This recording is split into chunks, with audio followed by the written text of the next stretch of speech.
We are live. Green flag has dropped, and we're ready to handicap New Hampshire, the flat track, for this Sunday, July 18th. But first, we're going to recap the Atlanta race from this past Sunday, an eventful race, to say the least. The last race on the old pavement from 1997, the longest-running surface of any track, asphalt. Dover concrete's the only one that's been around a little bit longer. And it became a part of the race, to say the least. And we'll recap that here in just a moment. First, a quick reminder, hey, we got the Olympics the next 2 weeks. And as you guys know, NASCAR is a huge Olympic sport. So they're going to take the next 2 weeks off. It's because it's on NBC is what I imagine. So the network wants to free up space. So we will talk to you all again in August. But we're going to break down the New Hampshire race for this Sunday, the last race of July, in just a moment with Andy Lang, WagerTalk.com. I'm, of course, Steve Merril, WagerTalk.com. And then Rocky Atkinson, SportsMemo.com. And I throw it to you, Rocky, for the Rocky recap from Atlanta last Sunday. Well, the Busch boys dominated the race in Atlanta. Kurt Busch got his first win of the year in Atlanta this past week. This was my sleeper pick to win it. I told you on the show this past week that he always runs fast in Atlanta. But that was the only thing I got right, as I went 0-2 with my premium picks for my members. Always tell it like it is, win, lose, draw. It wasn't a good day at all for me. Andy, on the other hand, had a great day. I know he went 3-0 for his members, so congratulations to him and his clients. But Kurt Busch led 144 laps out of 260. He passed his brother Kyle with around 23 laps left to take the lead. Kyle Busch finished second. Martin Truex Jr. finished third. Alex Bowman finished fourth. Ryan Blaney rounded out the top five. Tyler Reddick, Chase Elliott, Christopher Bell, Matt DiBenedetto, and Brad Keselowski rounded out the top 10. Kyle Busch won stage one. Kurt Busch won stage two. So it's the Busch Boys show this past weekend. Again, I do want to mention the same two drivers I've been talking about every week here on the show that dominated the circuit last year. Kevin Harvick, Denny Hamlin, both have still yet to win a race this year. They're now sitting 13th and 14th in the playoff standings after Kurt Busch got his win. So that pushed them back a little further. 5 races left until the playoffs start in Darlington. Hamlin has run well this year. I mean, you can't argue that. He don't have a win, but he still remains the points leader. Now 10 points ahead of Kyle Larson. Harvick struggled on the season so far. Austin Dillon, Tyler Reddick finish out the top 16 in the playoffs as of right now. The guys on the outside looking in, Chris Buescher, Matt DiBenedetto, Ross Chastain, and Bubba Wallace are the first 4 currently. We're going to continue to watch how this plays out next few races. These drivers, they have extra incentive now to do well, so we'll try to factor that into our handicapping. Yeah, Rocky, it's really incredible that Hamlin and Harvick, in that position. Of course, Harvick is a guy we mentioned on the show last week, has been fantastic at Atlanta. He only finished 11th. He was number 10 in stage one outside of the stages in two. He did have a little bit of a bump on pit row, which caused some damage, so it threw him off. So we can't read too much into it, but still did not look to me like he was in contention to win even early in the race when he was running clean. Denny Hamlin finished 13th, but he was 3rd and 5th in the first 2 stages. So he did run okay. Big takeaway for me, Andy, as I throw it to you, is Kyle Larson. I mean, heavy race favorite, less than 3-1, about 2.5, 2-1 in most spots. Not only did he finish 18th, he was 6th and 4th in the top 2 at first 2 stages, but still was never really a winning car and did not lead a single lap. And this is after leading over 260 laps back in March. It's just amazing to me, Andy, that a guy can dominate the track and then 4 months later not even lead a lap. You would think the setups would be similar. I'll throw it over to you, though, for the Ricky Stenhouse Award. Also, the track, once again, needs to be repaved. They're going to do it. 1997 is the last time we saw a huge red flag delay in the middle of the race. I said weather might be an issue. I kind of got the red flag thing right, I guess, but it was asphalt chunks coming up. And why they did that, by the way, Andy, when they did the little red flag time killing, they had an interview with Kyle Busch, and a 6-year-old Everett asked him who causes the most wrecks, and Kyle Busch instantly said, Spinney Wreck House was his answer. So once again, stealing from us here with the Ricky Stenhouse Jr. Award for the unforced error of the race. I'll throw it over to you, Andy, for that. And also, Andy, once again, a 3-0 sweep, including your 5% winner. You're now undefeated still, lifetime, at WagerTalk.com with NASCAR 5%. Nice job. Thank you. It's all about doing your homework. When you do your homework and you end up doing good on some of these plays. Yeah, the 5% play was. I get it. No, the 5% play was a strange one because I picked Chevy to win, thinking, oh, I get all of the Hendricks cars and Kurt Busch is my savior. But really, let's give a shout out to Ross Chastain. That's why Kurt Busch won this race. An incredible teammate move.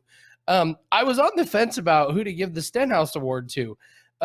But I think it's got to go to Kyle Busch calling out Ricky Stenhouse. I've never seen that before in NASCAR. Another driver calling someone by a nickname. But believe it or not, before that, I actually had Kyle Busch and his spotter, not realizing that they're coming up on Kurt Busch's teammate. What did you think he was going to do? Like pull over for you? They sold the team. These guys are not racing for a team owner that's going to be there next year. I mean, they're mercenaries at this point. What did you think Ross Chastain was going to do? Let you sneak on by? So, but yeah, I'm going to give it to Kyle Busch, completely calling out Ricky Stenhouse. Anytime something with Stenhouse happens, we have an award named after it. We got to give it to him. So yeah, Chevy to win was great. I was, let's just say, pacing around my office watching it. The other two plays, Bubba Wallace beats the General. We talked about General Custer struggling, and Bubba was ahead of him the whole race. And then the other play was Bowman over Keselowski. I'm going to get back to this one a little bit later in the show. We talk about drivers to fade with that, but it was a really good race. And I mean, whenever the NASCAR track looks like the street right outside my house, like, can we get it repaved, guys? like to stop a race because the actual track is falling apart it's a little embarrassing. And then they put temporary asphalt on it. Very NASCAR-y of them. Very, very NASCAR-y. As I say, Andy, you must live in a pretty bad neighborhood because that track looked a lot worse than the street outside of my residence. It was bad. No, but you're also up in the north. You're up in the north. The roads take a hit there with the thaw contraction. Yes, they do. It's funny, the drivers actually didn't want the repave. I assumed it was a cost thing, but Atlanta claims, we've held off as long as we could because the drivers don't want the repave, which I thought was interesting. Big picture takeaway, once again, Busch brothers, not only did they finish 1-2 back and forth, they were 1 and 2 in each stage as well, the two of them back and forth. So they really did dominate. And keep in mind, this is an intermediate speedway. It's basically half the racetracks that we handicap during the year are like Atlanta, mile and a half range. So good takeaways. Martin Truex Jr., by the way, a sneaky third place, 9th and 10th in the two stages. But Alex Bowman, who you mentioned, finished 4th and was top 4 in both stages as well. Continues to run really well and was actually the top Hendrick guy of the 4. Just shows how strong that team is. Let's transition, though, to a 1 mile. Now, I would not call this one an intermediate speedway because it's a flat track. So we're going to want to look at Phoenix as a real big comparison to New Hampshire, which I'm talking about this Sunday, July 18th. And once going to be the last race for 3 weeks until August. So let's take advantage of this one. Let's make some money. Rocky, I'll start with you. How are you handicapping New Hampshire? And give me maybe a top 3 driver as well. Well, I'm going to, of course, look at track history.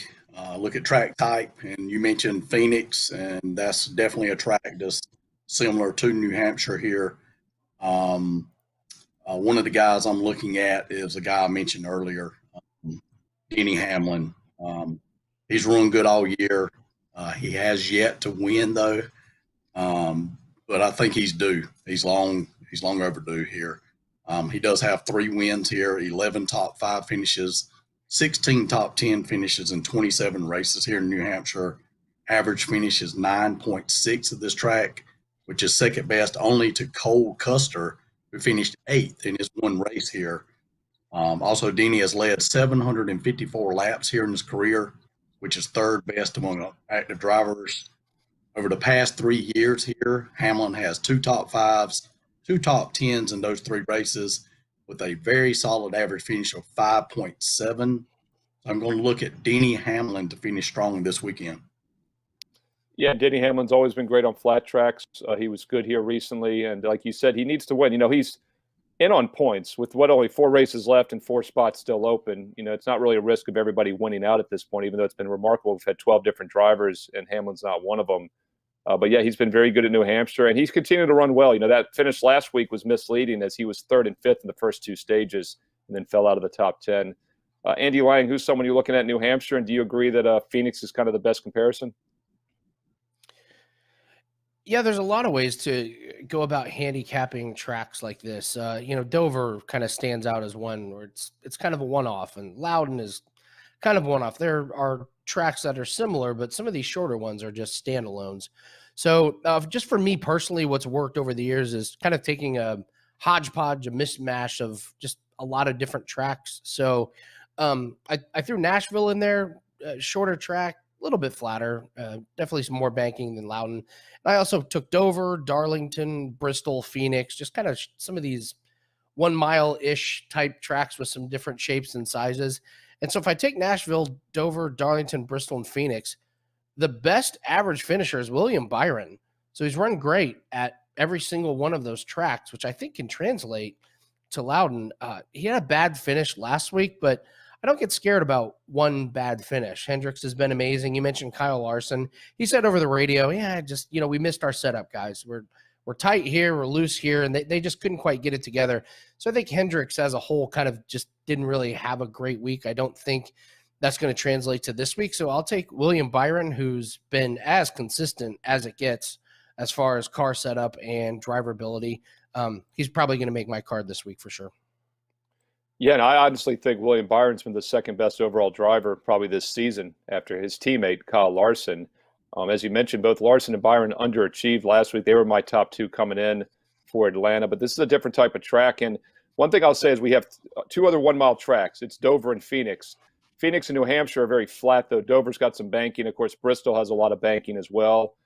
Maybe we throw Richmond, my home track, a 3/4 mile with moderate banking into the mix. And I do feel like, Rocky, a lot of the usual suspects that we're talking about, Truex Jr., Hamlin, Harvick, over the years, they all do well at Richmond. So maybe Richmond's a good comparison also.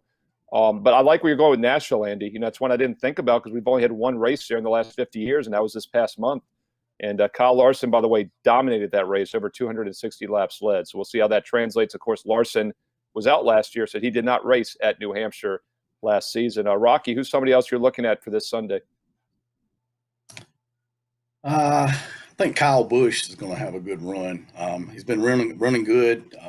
He has 3 wins here, 11 top 5 finishes, 16 top 10s, and 31 races here in New Hampshire. Average finish of 13.5 at this track. He has led 1,128 laps here in his career, which is best among all active drivers.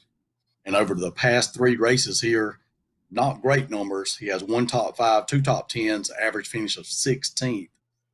Coming off a solid run in Atlanta, I think that momentum continues here, and I'm going to look for Kyle Busch to run well this weekend. Yeah, once again, point out that we did just have 1 race here last year during the restart, and that was August 2nd of 2020. And Kyle Busch, of course, really struggled last season. He wasn't having the practice sessions. We, of course, have no practice, no qualifying this week, but it does seem like Kyle Busch has gotten his act together this year with limited practices. He's been as dominant as any driver the past few months. And this is a track, along with Richmond, as I mentioned, that he's always done very well at. Andy, we talked about Nashville earlier. No other driver except for Kyle Busch led more than 4 laps. Kyle Larson led over 260. Kyle Busch actually led 10 laps in that race. Nobody else had more than 4 led. William Byron actually finished 3rd with 0 laps led. So it'll be interesting to see if Nashville translates to this one. What are you looking at in New Hampshire here, Andy? Well, just to back up, Rocky got back to his hotel before the show. I asked who his top 3 were and my top 3, and we had one driver that duplicated both our lists, and that was Kyle Busch. So I'm fully on board with Kyle Busch, and Rocky's write-up was way better than mine on Kyle Busch. So one guy that I'm looking at, Martin Truex. He does his homework. He does his homework pays, kids. Martin Truex, he finished 3rd last week, and they made the joke after the race that I don't know how many cars he ended up passing because he had multiple setbacks. There were 38 cars or 38.9 cars. He probably passed 47 cars last week. So he was good, finished third. And, he's kind of been quiet, little under the radar. Truex goes through these up and downs as a lot of drivers do. Best average finish at Loudon the last 4 races is Martin Truex. So great track history at this place. I really liked the way he looked last week, being able to move through traffic. Just some setbacks really caused him from being outside, being able to fight for the lead. So it wouldn't surprise me if we see Martin Truex lead a bunch of laps and be there at the end. Yeah, and keep in mind, he finished third in this race last year. Didn't lead any laps, but was second and eighth in the other 2 stages. His teammate, Denny Hamlin, finished second last year and led 92 laps. By the way, Keselowski, a guy that we've said has been a little bit under this year, he really crushed this race last August, 2020. 184 laps led, won stage 2 and won the race. So we'll see if Keselowski can turn things around. But yeah, Truex has been tricky for me. I've left him off my card for about a month now, Andy. He was really good for a couple months. He's kind of faded, but I like the fact that they're going back to a different type of track now that they haven't been on for over a month or so. And the fact that he kind of got a sneakily better finish than maybe he deserved last week, I do feel like maybe that's the buy sign here for Truex this week. And he's also, as I said, has been very good at Richmond if that seems to transfer and translate. Rocky, who's somebody else you're looking at as maybe a top 3 guy here for New Hampshire this Sunday? Well, a lot of people have gotten off this guy, but I'm still on him right now. Kevin Harvick. I know he's not the season he had last year, but it's time for this team to step it up. We're nearing the playoffs, and his results here are just outstanding. 4 wins, 13 top 5s, 21 top 10s in 37 races here in New Hampshire. Average finish is 12.6 at this track. He has led 765 laps here in his career, which is second best among all active drivers. And over the past 3 years here, very solid numbers, 2 wins, 3 top 5s, 3 top 10s in those 3 races. Average finish is 2.3. So again, we're sitting here saying, do we play on him or do we fade him or, do we leave it alone? And with those numbers, I'm a little, he's kind of fell down in the odds matchups. He's not in the elite, like Kyle Larson. They have Kyle Larson, Truex, Kyle Busch, Denny Hamlin, Chase Elliott. All those guys are ahead of Harvick now. They've dropped Harvick and matching him up with Keselowski and Logano and even like a Bowman and maybe Byron or something. And while those guys have done way better this year, Harvick's better. And he runs well here, and I like those numbers. So I'm looking for Harvick to do something this weekend. Yeah, right now he's only the 8th favorite in the race. Really incredible that he's fallen that much. And we saw this with Kyle Busch last year, as I referenced. He underachieved. But Kyle Busch, if you remember, for most of the season was still like the 3rd or 4th favorite in all those races, and he just wasn't competitive. Harvick hasn't exactly been competitive, like in win contention, but now he's the 8th overall favorite at DraftKings right now. He's 14-1. At one of the sharper offshores, I see him at 12-1. So that's another maybe a little bit of sharp square indicator there that at a very public book, he's actually getting better odds, which tells me the public's not on him anymore. So we'll see how that plays out. And as I said last week, Atlanta's a track he dominated. If he didn't do well there, I was really going to cut him. But once again, he got bumped on pit row, caused some damage, and that kind of threw everything off. So I'm going to give him another pass for one more week. But as you said, Rocky, he's been very good at this track. So if we don't see something this week, it's buyer beware for me from Kevin Harvick. So we shall find out. Andy Lyon, give me another top 3 guy if you want. I'm coming back to Kyle Larson. I don't think there's a reason to get away from him.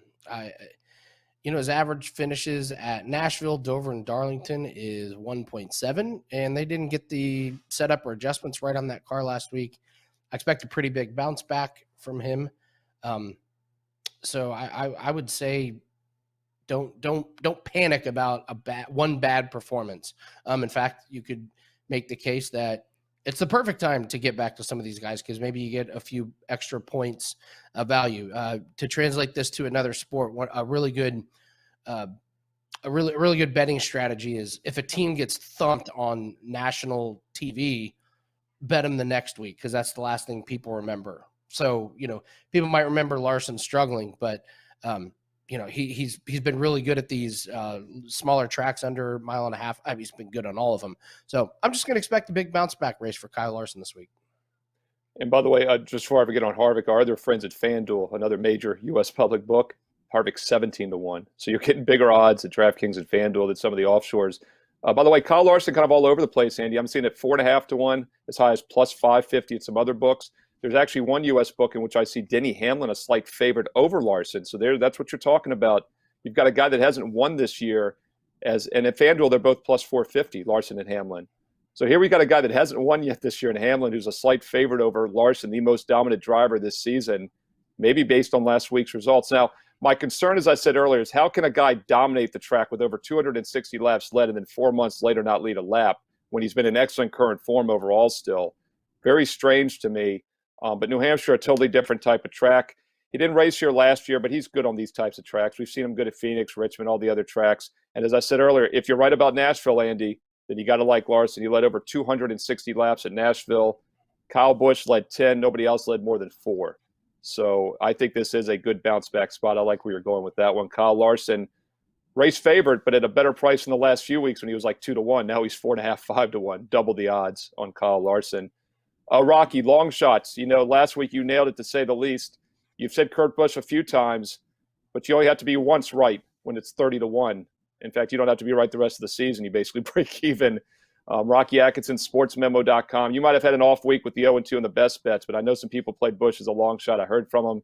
They did well. And, of course, you've got over 100 wins for your clients the last 3 years alone in the NASCAR, hitting over 60% on your head-to-head matchup best bets. So Rocky Atkinson will have his best bets at sportsmemo.com this weekend, along with his stick and ball sports as well. He's a baseball expert. He travels the country as we speak with baseball, so he knows that sport. Rocky, give me another long shot this week for New Hampshire. Do we dare go to the Kurt Busch well once again? You know, I thought about it, but decided against that. This is a true sleeper here. Tyler Reddick is at 100-1 odds where I saw it. He's only raced here once in his Cup Series career. He finished a solid 10th. He has good momentum coming in, as he has 3 top 10 finishes the past 3 races and an average finish of 7.7, which is second best among all drivers. So I wouldn't be surprised if Reddick stayed hot, ran near the front here this weekend. Once again, you know, it's hard to call a sleeper out and expect them to win. So you can sprinkle a little bit on there. Like Steve said, a few people probably played Kurt Busch last weekend. Congratulations. That's great. But the head-to-head matchups is where the big money's at. But maybe sprinkle a little bit on Tyler Reddick, top 10. I'm not sure what the odds are there, but I wouldn't be surprised if Reddick didn't run near the front. Yeah, I'm looking at DraftKings right now, Rocky. Reddick 66-1. I think he's over 70-1 at FanDuel. Top 3, 14-1. But more importantly, like you said, top 10, he's 2-1. So you're getting a 2-1 return on Reddick. I like that one a lot because he's been running well over the past month, quietly running well. We've mentioned him on the show. I think Andy's mentioned him a couple times. And he's a guy who was an excellent truck driver. He's a talented driver. He was the most talented rookie last year, but Andy Lang's boy, Cole Custer, won it instead. Andy has a lot of pull with the Rookie of the Year voting. He made that happen. But, yeah, you're right about the play on long shots and then the play against guys we'll get to in a moment. You know, this is really more for head-to-head matchup data because we don't have a lot of head-to-heads out as we do this show before the weekend. And every sport varies. Every sports book varies. And some of them are so scared of Andy Lang, WagerTalk.com, Rocky Atkinson, SportsMemo.com, that they don't put the matchups up until an hour before the race now. And that is actually true at some of the sharp offshore books I've noticed. So, once again, Tyler Reddick, a play-on guy for Rocky, a long shot, and get him at 2-1 on the top 10 odds as well. Andy, I'll throw it to you. I think you used Custer as a play against last week, and I know you had a head-to-head matchup best bet with the play against a more play against, Wallace over Custer. But before we get to play against guys, Andy, give us a long shot, a guy that maybe has some top 5, top 10 value as well. Eric Almirola, on absolutely nobody's radar, I can guarantee that. But last 2 times at Loudon finished 7th and he finished 11th. And, you know, he's shown over the years he can race at some of these tracks, some of these, root and gouge into the corners, off of heavy braking. He's just had a horrendous season. This season has been awful. He had one good finish at Nashville, but you can't really ignore someone that is 80-1 to win the race. I certainly wouldn't play him to do that, but he is 13-1 to finish top 5.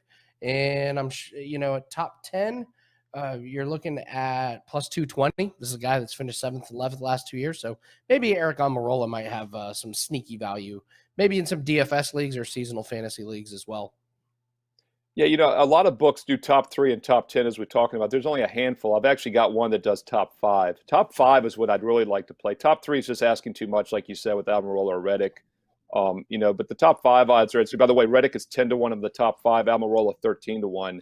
But I think realistically for all the viewers, the top 10 odds are where you want to go with this one. And you're getting both Reddick and Almirola at better than 2-1. Almirola plus 225 as I check. So these are two guys that are on decent teams. They've run well. And Almirola really was snake bitten for the first couple months, as you've mentioned, Andy. He's still in the 10 car. He's still in a playoff team from recent years. He's still teammates with Kevin Harvick. So, this is a legitimate team, and Almirola knows how to run some of these tracks. I think New Hampshire is one of them. So once again, Tyler Reddick and Eric Almirola long shots. Sprinkle a little on the long shot if you want, but more importantly, look at him at top 10 and also in matchups when those odds become available this weekend. In that same regard, Rocky, let me throw it to you for a play against guy, because once again, we've talked about a lot of play on guys this week. A play against guy could be just as profitable for those head-to-head matchups. Did anybody jump out to you here, maybe below average at New Hampshire? Yeah, I had one guy pop out to me, and this guy's run well this year. Last year, we faded him and made a bunch of money. And this year he's been money actually when we played on him. But I'm a fade him this weekend. Alex Bowman, his solid performance lately could keep me from fading him, but we'll take a look at who he's matched up with when those come out. He has a poor track history here. He has no wins, no top 5 finishes, no top 10s in 9 races here. Average finish is 24.8. They got him matched up with some solid guys. So we're going to look a little deeper, see if we can find some value fading Alex Bowman this weekend. Yeah, 9 career starts in New Hampshire. He has never led a lap. And he's now really a top 5, top 10 driver. So you got to figure he's going to be matched up against some guys that have led laps, let alone maybe won races here. And right now I'm seeing him at Pick'em against Kevin Harvick. Rocky, do you want to go ahead and make that a free play on the show for you? I'm seeing in one of the U.S. books that had head-to-head. We can get Alex Bowman, Kevin Harvick, minus 110 each. And, it's funny. You said you're not going to fade Harvick. I thoroughly agree. I might not play Harvick to win until I see something, but I'm not going to fade him because guys like Harvick and Keselowski also always find ways to get top 10s. And Kyle Busch did that last year. He wasn't in contention to win, but he kept sneaking into the top 10 even when he wasn't running well. And I'm also seeing Bowman, Andy. I'll throw it to you on this. Bowman against William Byron, Pick'em, minus 110. So we've got 2 drivers that have been mentioned as top 3 drivers here, Byron and Harvick at Pick'em right now against Alec Bowman. And this is kind of the look-ahead matchups that I'm seeing. Also, Byron and Harvick minus $1.10 Pick'em. So some good stuff there. So Rocky is going to go back to last year's ways with Harvick to win and fade Bowman. We could have just played last year's show all over again and been done, Rocky. But no, I'm with you on that. Andy Lang, maybe a play against guy for you this week. And it can't be the general. Don't do the general again. Come on, do your homework. No, I'm not doing the general. I'll be fading him moving forward, but won't fade. I have 2 fades this week. First is kind of a life tip. I'm gonna fade joining a paid-for fantasy league with someone you don't know personally, as Rocky and Steve and I can attest. I would that idea. Kind of. Then I would also. Kind of new. It's all right. I've subconsciously imploded my entries, so it's all right. I did actually. All seriousness, Andy. I dropped Bowman and took Hamlin. I dropped Bowman and took Hamlin as my 4th this week. I've gotten everything wrong the past 2 weeks. I think subconsciously I'm doing it on purpose. Yeah, I love that we're still submitting plays to a fantasy league that is essentially over, as is our entry fees. That's great. All right. I'm going to bring over a strategy from my golf betting ways. And this is, I love fading golfers who have things going on off the track that are distracting them. This is a guy who we've talked about saying, what is going on with this guy? And finally we get the news going on with Brad Keselowski. Austin Cindric is taking over for Keselowski's car next year, and Brad Keselowski is moving over to Roush as part of a strange driver owner type partnership. And we see this when there's off-track issues and guys' heads aren't, focused on winning. We see them struggle. This has been a very un-Brad-like year, if that makes sense. He just hasn't shown up. He hasn't ninja'd his way on some of these tracks that he should. And it turns out his mind is probably, elsewhere. Maybe it's a lot more worried about moving to Roush. He's losing his ride. So you got to wonder if some of the team's money and resources are going to other guys, but it would make sense. And, I took Bowman over Keselowski as one of my picks last week. I'm going to continue to fade Brad. I have him in my sights as a guy to fade for the rest of the year, especially moving into the playoffs where he's looking forward to next year. Cindric is moving over to his car. Brad to me is just a gigantic, bright red, shining fade this guy for the rest of the year. And here's what's so tricky about it, though, Andy. As you know, he was the dominant car in New Hampshire last year in August. So it's going to be interesting. This is kind of like Harvick once again. If he doesn't run competitive, like top 5 contention, I think he's a fade the rest of the season. Because, this was like the most dominant race he had last year. And if he doesn't come out and show us something, that's a double red flag for me. So I don't disagree. I haven't seen anything out of him for weeks. I think that's great inside information that you've got there. Makes perfect sense. And that's the kind of stuff you have to kind of dig deep, do extra homework, and find out. And I think that makes a lot of sense by Keselowski. It is. You're digging deep. You hit the books.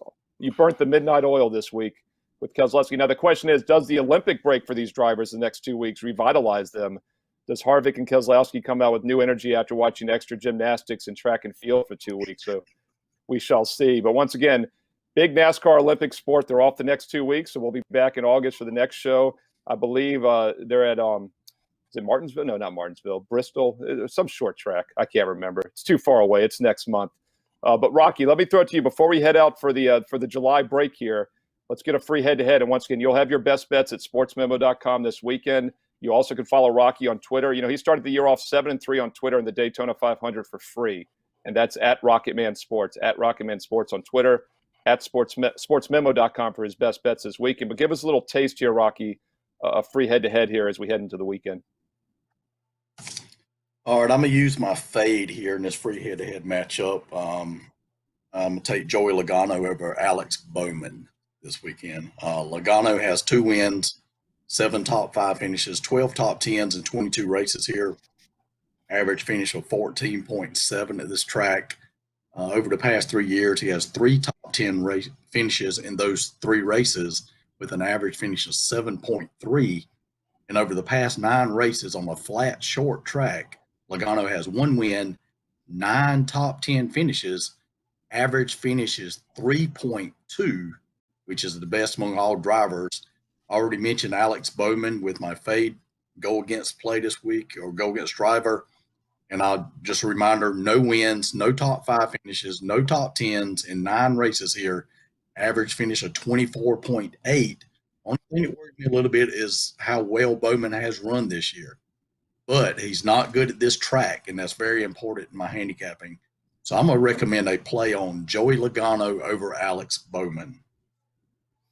And once again, as we head into the weekend, we do this on the weekdays. A lot of the sports books don't have the odds up yet. But once again, I did see Bowman and Harvick pick 'em -110. I do see Logano over Harvick at some books, -$1.35, Harvick +105. So by the transitive property, Andy Lang, that would probably mean Logano is going to be like $1.35, $1.40 favorite over Bowman, I would think. So you're going to be right around that price range.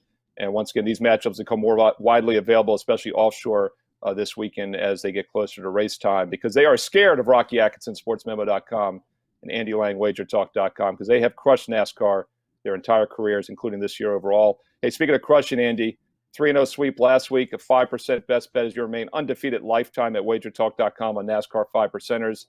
Let us know what you've got on tap. I know you had the Open Championship earlier this week for golf. What else you got going this weekend at WagerTalk.com? And give us a little freebie here as well. Well, you can go get my auto racing pack because we have a Formula One race this week, and we are dominating Formula One and NASCAR. So I'm just putting both of those sports together. We have a crazy week in Formula One.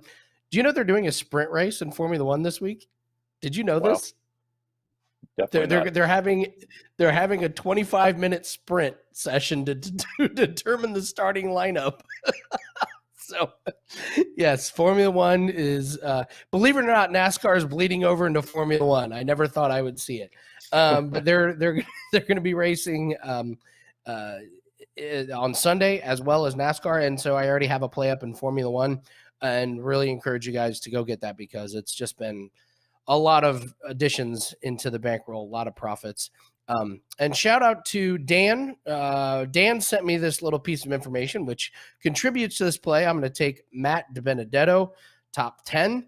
He's finished top 10 the last 2 races at Loudon. And even though DiBenedetto has not been very good this year, like has not shown a lot of consistency, he finished 9th at Atlanta last week and gave an interview. He talked about how excited he was about the team and how they really have started to gel and come together. Normally, I don't put too much into that because, what are they supposed to say? Like, oh yeah, we're terrible. Like, we're such a slump. If I was the sponsors, I'd be embarrassed. But, he was glowing about it. And I like his track record here. I like the 9th place finish. He's coming in with a little momentum. I think he can inch his way into the top 10. He reminds me a lot of like the Tyler Reddicks, where this is a really good shot where you can use your driver ability and you're not so dependent on the setup of the car or, the horsepower or, some of these dominant teams that just have more resources on, for the big tracks. So this is a great track for guys like DiBenedetto and Ross Chastain, Tyler Reddick, some of these guys. So I'd take DiBenedetto, finish top 10. You're getting that plus money. Yeah. Once again, this is a guy that made the playoffs last year. He was a solid driver. He had the 7th best driver rating in the New Hampshire race last year, and he finished top 10 and was top 10 after stage 2. So this is the guy that competed last year, was good on this track, and you're definitely getting some good odds right now. The 50-1 probably should be a little higher to win just because he's a known name after making the playoffs. But once again, get him at 12-1. I'm seeing about 6.5-1 for a top 5, 12-1 top 3, and about plus 155 or so for a top 10. So once again, plus money. Andy Lang, Matt DiBenedetto's free play. Andy Lang's free play is at Matt DiBenedetto plus 155 top 10. And once again, we had a couple long shots for top 10s as well. Almirola plus 220 for Andy and Tyler Reddick for Rocky plus 200. These are all play on guys also in head-to-head matchups, and they become widely available this weekend. And don't forget Rocky Atkinson's free play is Logano over Bowman, who was his fade driver. Rocky Atkinson, sportsmemo.com on Twitter at Rocketman Sports. Andy Lang, WagerTalk.com at Bump Sports on Twitter. And myself, Steve Merril, on Twitter at Steve Merril, 2 R's, 1 L, WagerTalk.com as well. A reminder, my July special is still available. You buy August, you get the rest of July free. So every day you wait is one less day that you're getting for free in the month of July. Buy August, and you get the rest of July for free. Whenever you decide to sign up, sooner is better than later. Steve Merril, WagerTalk.com. Hey, guys, thanks for watching. Thank you guys for being on the show with me. And most importantly, enjoy the Olympic break. Enjoy the extensive auto racing in the Olympics the next 2 weeks on NBC. And we'll be back in August when the Olympics are done for more Life in the Fast Lane right here. In the meantime, check out Wager Talk TV every day for baseball, football, basketball content. Like and subscribe. And most importantly, comment below. Andy Lang loves the comments, good or bad. And we appreciate them as well. Wager Talk TV. Daily basis right here on YouTube. Best of luck. We'll talk to you in a few weeks.